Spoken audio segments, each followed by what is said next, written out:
હવે આપણે જોઈએ છે કે એકમ કોષ આપણને ખબર છે કે કોઈ પણ ઘન પદાર્થ હોય એમાં જે કે નાનામાં નાનો ભાગ જેને આપણે પરમાણુ કે આયન તરીકે ઓળખીએ છીએ, એવી રીતે કોઈ ઘન સ્ફટિકો હોય તો ઘન સ્ફટિકમાં રહેલો જે નાનામાં નાનો ભાગ જેને એકમ કોષ અથવા યુનિટ સેલ તરીકે આપણે ઓળખીએ છીએ.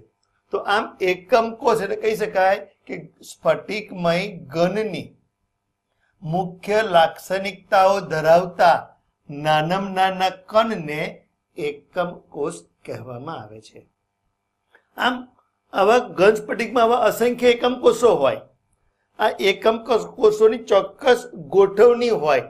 હવે આખી જે ગોઠવણી એક ત્રિપરિમાણીય એટલે ટૂંકમાં એવું કહેવાય 3 ડાયમેન્શનલ 3D પ્રકારની આખી ગોઠવણી થાય અને આવી જે ગોઠવણીથી આખી સ્ફટિક બની જાય તો આવી જે સ્ફટિક જેને આપણે સ્ફટિક લેટિસ પણ કહીએ છીએ. તો બીજી વ્યાખ્યા છે કે સ્ફટિક લેટિસ. તો એકમ કોષ ત્રિપરિમાણીય દિશામાં એકબીજા સાથે ગોઠવાય છે અને સ્ફટિકની રચના બને છે. આ પ્રકારની ગોઠવણીને સ્ફટિક લેટિસ કહે છે. હવે અથવા પણ કહી શકાય કે જે આપણો સ્ફટિક લીધો તો સ્ફટિકમાં રહેલો દરેકે દરેક કણ જેને બિંદુ કહે છે. આમ અવકાશમાં બિંદુઓની ત્રિપરિમાણીય નિયમિત ગોઠવણી થાય અને આવી ગોઠવણીને પણ સ્ફટિક લેટિસ કહેવામાં આવે છે. હવે જે ત્રિપરિમાણીય લેટિસની આવી 14 શક્યતાઓ છે, આવી 14 શક્યતાઓ જેને આપણે બ્રેવિસ લેટિસ પણ કહે છે. હવે એકમ કોષ તમને બતાવો આકૃતિ પ્રમાણે કે આ એક આપણો અહીંયા ત્રિપરિમાણીય ઘન લેટિસનો એક ભાગ દર્શાવ્યો છે. અહીં બધા જ વ્યવસ્થિત રીતે જે તે કણો જેને બિંદુ કહીએ છીએ જેની ચોક્કસ સ્ફટિક રચના છે ને આવી જ આખી જે સ્ફટિક રચના થઈ એક આ ત્રિપરિમાણીય જે ગોઠવણી આવી જેને આપણે આ સ્ફટિક લેટિસ કહેવામાં આવે છે. તો અહીંયા આખો એક મેં તમને એક જે તે એકમ કોષ આ એકમ કોષમાં જે કઈ કણો રહ્યા એની આખી આ ત્રિપરિમાણીય રચના બતાવી આખી આ એક એકમ કોષ. તો આમ આવા નાના નાના અસંખ્ય એકમ કોષો એકબીજા સાથે જોડાય અને આખો જોડાઈને એક ઘન સ્ફટિકનું નિર્માણ કરે છે. એવું કહેવાય છે કોઈ પણ ઘન પદાર્થની સ્ફટિક રચનાની લાક્ષણિકતા ધરાવતો જે નાનો નાનો ભાગ થયો આ નાના નાનો ભાગ એ જ આપનો એકમ કોષ. જો અહીં તમે જોશો આ આકૃતિમાં તો આખો એક જે સ્ફટિક છે અહીં તમે જોશો તો એક આ ચોરસ હું લઉં, આ ચોરસ આ બ્લેક બતાવ્યો છે ત્યાં, તો અહીં તમે જોશો તો આ ચોરસમાં તમારે કુલ 8 ખૂણાઓ થયા. 8 ખૂણાઓ પર અહીં 8 એક એક તમારા જે તે ઘટક કણો રહેલા છે. તો એક આપણો એકમ કોષ થયો. આની પાછળ તમે જો વિચારશો તો બીજો આવો સેમ એકમ કોષ છે. અહીંયા નીચે પણ એવો એકમ કોષ આવે, અહીં પણ આવે, આની બાજુમાં પણ આવે. તો આવા જે નાના નાના જે એકમ કોષો એકબીજા જોડી ગયા. જો તમને બીજી એક વાત કરું કે જે ટોયસ જે આવે છે રમકડામાં એક કલર વાળું એક ઘન સ્ફટિક આવે છે કે એમાં જે 8 ખૂણાઓ છે, જુદી જુદી બાજુઓ છે. તો આપણે જે કલર વાળા જે નાના નાના ચોરસ છે તો આપણે એ જે તે નાના ભાગને આપણે જે તે ફેરવીએ છીએ, ફેરવીને એક સરખા કલર લાવીએ તો એક આપણો સ્ફટિક થયો. પણ એ સ્ફટિકમાં જે નાના નાના ચોરસ આવ્યા એ આપણા એકમ કોષ થયા અને આખી એક આપનો સ્ફટિક લેટિસ બન્યો. અને આવા જે સ્ફટિક લેટિસ જે ત્રિપરિમાણીય લેટિસની જે 14 શક્યતાઓ છે એને આપણે બ્રેવિસ લેટિસ પણ કહે છે. તો આમ આવો કોઈ પણ સ્ફટિક લેટિસની મુખ્ય ખાસિયતો કઈ કઈ? તો સ્ફટિક લેટિસની મુખ્યત્વે 3 ખાસિયતો છે. પહેલી આવે કે લેટિસમાંના દરેક બિંદુને લેટિસ બિંદુ કહે છે અથવા લેટિસ સ્થાન કહે છે. આ બધા જે બિંદુઓ આવ્યા બધા જ એના આપણા થયા લેટિસ સ્થાન અથવા લેટિસ બિંદુ. બીજો મુદ્દો છે સ્ફટિક લેટીસમાં દરેક બિંદુ એક ઘટક કણનું પ્રતિનિધિત્વ કરે છે. આ ઘટક કણ તમે લો, દરેક ઘટક કણ પ્રતિનિધિત્વ કરે છે, જે પરમાણુ, અણુ કે આયન હોઈ શકે.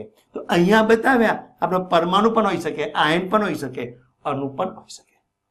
અને ત્રીજું છે કે લેટીસ બિંદુઓની સીધી રેખા વડે જોડવામાં આવે, જેથી લેટીસની ભૂમિતિનો નિર્દેશ કરી શકાય છે. તો હવે આખી જે લેટીસની ભૌમિતિક ગોઠવણી અથવા આકાર કેવો છે, તો આવી જે તે લેટીસની ભૂમિતિનો નિર્દેશ કરવા માટે જે તે લેટીસ બિંદુઓને સીધી રેખા વડે તમે જોડો અને જોડ્યા બાદ એની ભૌમિતિક રચના કેવી છે એ આપણે નક્કી કરી શકીએ છીએ. હવે આ ઉપરથી આ સ્ફટિક લેટીસ ઉપરથી હવે જે તે એકમ કોષની પણ ચોક્કસ લાક્ષણિકતાઓ આવે હવે એ આપણે જોઈએ છે. આપણે જોઈ ગયા સ્ફટિક લેટીસની ખાસિયતો. હવે આવે છે એકમ કોષની ખાસિયતો. તો કોઈ પણ એકમ કોષ હોય એની મુખ્યત્વે બે ખાસિયત છે કે જે એકમ કોષ હોય એના જે પરિણામો તેની ત્રણેય A, B અને C ધારો પર હોય છે, અને આ ધારો એકબીજાને લંબ હોય અથવા લંબ ન પણ હોઈ શકે. જો આકૃતિમાં જોજો, મારી પાસે એકમ કોષ છે, અહીંયા જરા 8 ખૂણાઓ છે, એની આ 6 બાજુઓ આવી. હવે આ એક મેં અહીંયા આ સ્ફટિક બિંદુ લીધો, જેને જ્યાં આપણો પરમાણુ કે આયન રહેલો છે. તો આ જે ભાગ આવ્યો એને હું જો એના પરિમાણની વાત કરીશ તો 3 થયા એની ધારો. કઈ ધાર થઈ? એક A આ ધાર થઈ, બીજી આવી અહીંયા B થઈ, આ ત્રીજી C થઈ.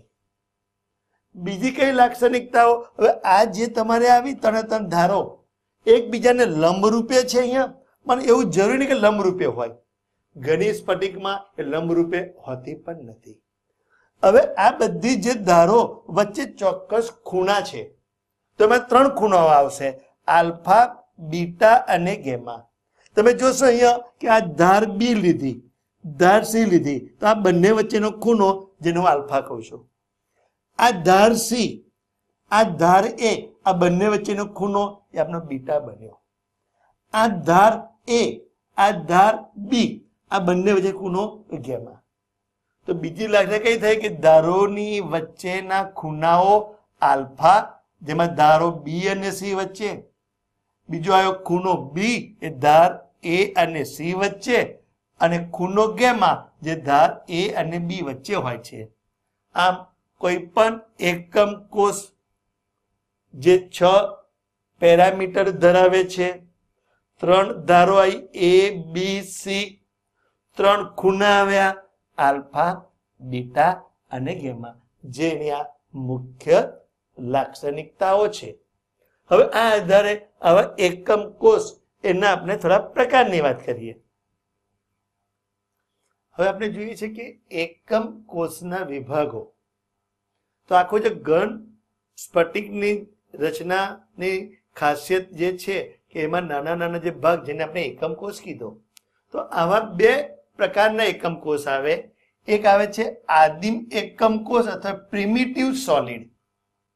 આદિમ એકમ કોષ કોને કહીશું? કે જ્યારે ઘટક કણો એકમ કોષના ફક્ત 4 ખૂણા ઉપર જ સ્થાન ગોઠવાયેલા હોય તો તેને આદિમ એકમ કોષ કહેવાય.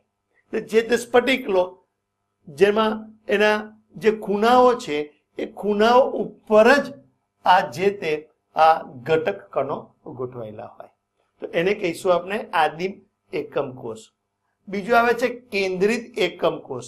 કેન્દ્રિત એકમ કોષ એટલે જ્યારે એકમ કોષમાં એક અથવા વધારે ઘટક કણો ખૂણાઓ ઉપરાંત ખૂણાઓ સિવાયની અન્ય જગ્યાએ જો ગોઠવાયેલા હોય તો તેવા એકમ કોષને આપણે કેન્દ્રિત એકમ કોષ કહીએ છીએ. અહીં તમે જોશો આકૃતિમાં જ્યાં એકમ કોષ છે, તો આ એકમ કોષના ખૂણા ઉપર તો જે તે ઘટક કણો રહેલા છે, પણ વચ્ચે પણ તમે જોશો તો આ ખૂણા સિવાયના આ વચ્ચેના ભાગમાં પણ પાછો ઘટક કણ આવી ગયો, એટલે આને હું કહીશ કેન્દ્રિત એકમ કોષ. પણ જો આ ભાગ ન હોત તો આને હું કહેતો હું આદિમ એકમ કોષ કહેવાય.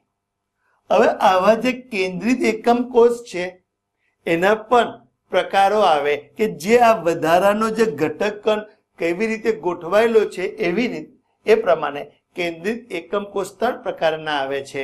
ફલક કેન્દ્રિત, બીજો આવે છે અંતઃ કેન્દ્રિત અને ત્રીજો આવે છે અંત કેન્દ્રિત એકમ કોષ, જે આપણે એની વાત હવે પછી કરીશું.